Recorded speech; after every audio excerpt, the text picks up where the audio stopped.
श्री गणेशाय नमः. श्री स्वामी समर्थ. सुप्रभातम. नमस्कार. सिया ऑफिशियलवर आपले सुस्वागतम.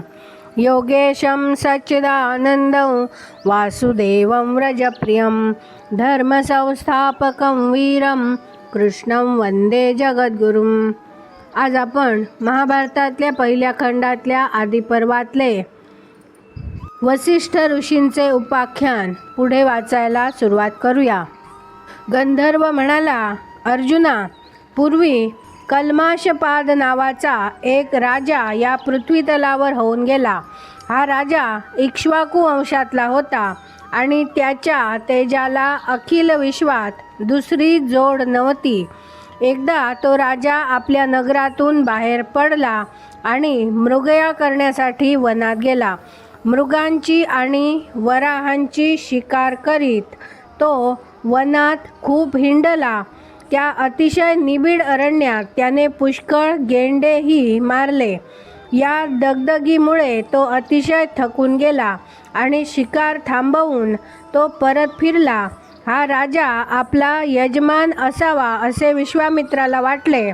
युद्धात अपराजित असलेला तो राजा तहानेने व्याकुळ होऊन आणि क्षुधार्त होऊन अगदी अरुंद वाटेने जात असताना वसिष्ठाच्या कुळात जन्मलेला आणि वसिष्ठाच्या 100 पुत्रापैकी सर्वात ज्येष्ठ पुत्र शक्ती नावाचा महानुभाव ऋषी समोरूनच येत असलेला त्याला दिसला.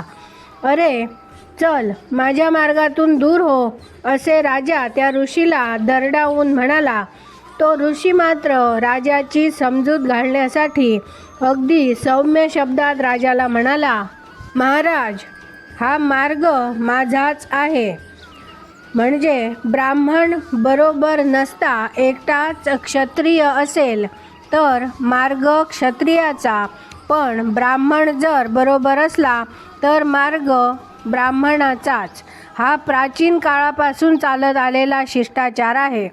राजाने ब्राह्मणाला अगोदर वाट द्यावी असेच धर्माचे सर्व नियम सांगतात. वाट अतिशय अरुंद असल्यामुळे वाटेतून बाजूला कोणी सरावे आणि प्रथम कोणी जावे या बाबतीत त्या दोघांमध्ये बोलाचाली सुरू झाली. दूर हो, दूर हो, असे ते एकमेकांना दटावू लागले. वाटेने प्रथम जाण्याचा अधिकार आपलाच असल्यामुळे आपण धर्मानुसारच वागत आहोत अशा अभिनिवेशाने शक्तिमुनी वाटेतून मुळीच दूर होईना आणि कल्माशपाद राजासुद्धा अभिमानामुळे आणि क्रोधामुळे त्या मुनीच्या वाटेतून दूर झाला नाही. तो ऋषी आपली वाट सोडित नाही अशी खात्री झाल्याबरोबर त्या मगरूर राजाने त्याला मूर्खपणाने चाबकाने फोडून काढले. क्रोधावेग अनावर झाल्यामुळे त्या वसिष्ठ कुलोत्पन्न ऋषीश्रेष्ठाने चाबकाचे फटकारे बसताच त्या गर्विष्ठ राजाला शाप दिला. अरे नीच राजा, एखाद्या राक्षसाप्रमाणे तू एका तापसाला मारित आहेस, म्हणून आजपासून तू मनुष्यभक्षक राक्षस होशील. माणसांच्या मांसाची चटक लागल्यामुळे तू पृथ्वीवर अखंड भटकत राहशील. हलकट राजा, जा इथून चालता हो. असे वीर्यशक्ती म्हणजेच तपश्चर्येचे बळ अंगी असलेला वसिष्ठपुत्र शक्ती त्या कल्माशपादाला म्हणाला. याच वेळी विश्वामित्र आणि वसिष्ठ यांच्यामध्ये उग्र वैर निर्माण झाले होते. त्या वैरापोटी कल्माशपाद राजाने आपले यजमानपण स्वीकारावे या हेतूने विश्वामित्र त्याच्याकडे जाण्यासाठी निघाला. याच वेळी कल्माशपाद राजाचा व वसिष्ठ पुत्र शक्तीचा आत्ताच सांगितल्याप्रमाणे उग्र कलह चाललेला होता. हा कलह अगदी भरात आलेला असतानाच उग्र तपश्चर्येने संपन्न असलेला कोपिष्ट विश्वामित्र ऋषी जोरजोराने भांडत असलेल्या त्या दोघांच्या जवळ गेला. वसिष्ठाप्रमाणे तेजस्वी असलेला हा वसिष्ठपुत्र शक्ती आहे हे विश्वामित्राच्या ध्यानात आले आणि तपस सामर्थ्याने तो एकाएकी गुप्त झाला आणि कल्माशपाद राजा आपला यजमान असावा ही मनातली आपली इच्छा पुरी करून घेण्यासाठी त्या दोघांचा कलह परिसीमेला जाऊन त्यांच्यात उग्र वैर निर्माण करण्याच्या हेतूने त्या दोघांमधील कलह तसाच निकराने चालू राहावा अशी युक्ती त्याने केली.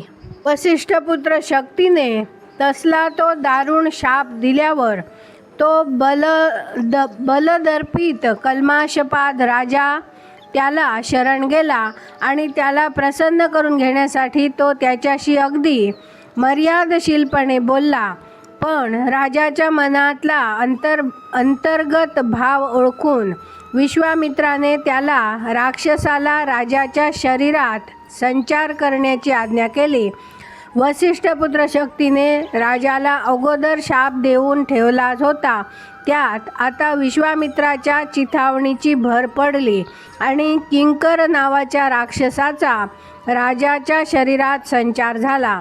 रिपुदमन अर्जुना, किंकर राक्षसाचा राजाच्या शरीरात पूर्ण संचार झालेला आहे अशी खात्री करून घेऊन आपले काम चोख झाल्यामुळे विश्वामित्रही तेथून निघून गेला. राजाच्या शरीरामध्ये शिरलेल्या त्या राक्षसाने राजाचा फारच छळवाद मांडला आणि त्यामुळे त्याची सारी संज्ञाच लुप्त होऊन गेली. अशा स्थितीत तो राजा वनामधून जात असता त्याची एका ब्राह्मणाशी गाठ पडली. हा ब्राह्मण फार भुकेलेला होता, यामुळे त्याने राजापाशी भोजन मागितले. साधे भोजन नाही तर समांस भोजन मागितले. यावर सौदास म्हणजे सुदास पुत्र कल्माशपाद मित्रसह त्या ब्राह्मणाला म्हणाला, ब्राह्मणा, तू इथेच थोडा वेळ माझी वाट पाहत थांब.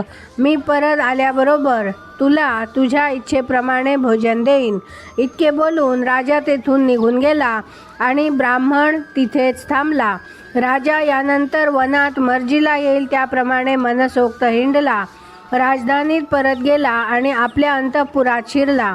मध्यरात्री तो एकाएकी उठला आणि रानात ब्राह्मणाला दिलेल्या वचनाची आठवण होताच त्याने घाईघाईने आचार्याला बोलावून घेतले आणि त्याला तो म्हणाला, रानात एका ठिकाणी एक अन्नार्थी ब्राह्मण माझी वाट बघत बसून राहिला आहे.